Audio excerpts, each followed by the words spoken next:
Michigan State Police Motor Carrier Officer Kammeron Bennetts is dry and warm today, a far cry from the situation he found himself in yesterday. I was on general patrol and tones came out, an alert came out over the central dispatch, put out a transmission of a water rescue, ice rescue for somebody that fell through the ice, still in the water, could not get out. That somebody was a 65-year-old man who plunged through the spongy ice on Arbutus Lake. When somebody's bobbing in the water and somebody's in the water, you may have 3 seconds or you may have 3 minutes. You don't know.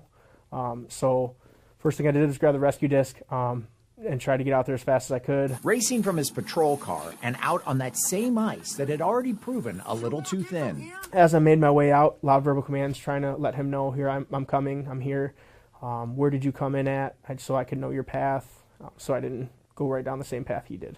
Armed with the only rescue equipment he had, an open water rescue disc, he got as close as he could. I get to basically the point to where I have deemed it, I can't go any further.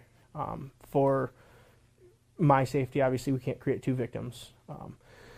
So I alerted him, I told him, I'm going to throw this rescue disc, try to get it, do the best you can.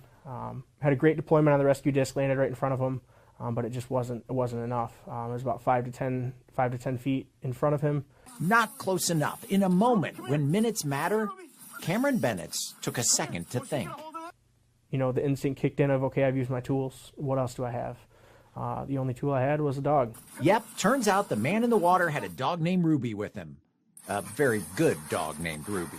I said, hey, you know, will she listen to me? Will she take verbal commands from me? And I'm pretty sure he said yes.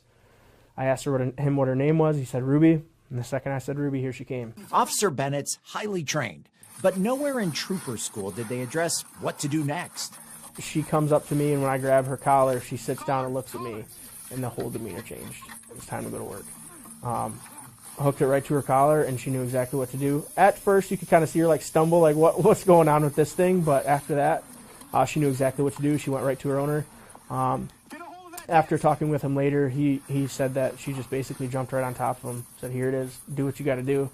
Ruby delivered the disc attached to a rope to her owner, and Officer Bennetts started pulling. He did absolutely fantastic. He heard every command I gave him. He executed every command I gave him, kicked his feet, brought his feet up, one good pull, and he popped right back up onto the ice. 16 minutes in the water easily could have been the last 16 minutes of a life, but weren't, thanks to the resourceful thinking of a state policeman and a dog named Ruby. At the end of the day, who knows who saved a life? At the end of the day, who cares? All that matters is they're here. Thanks for watching. Stay updated about breaking news and top stories on the NBC News app or follow us on social media.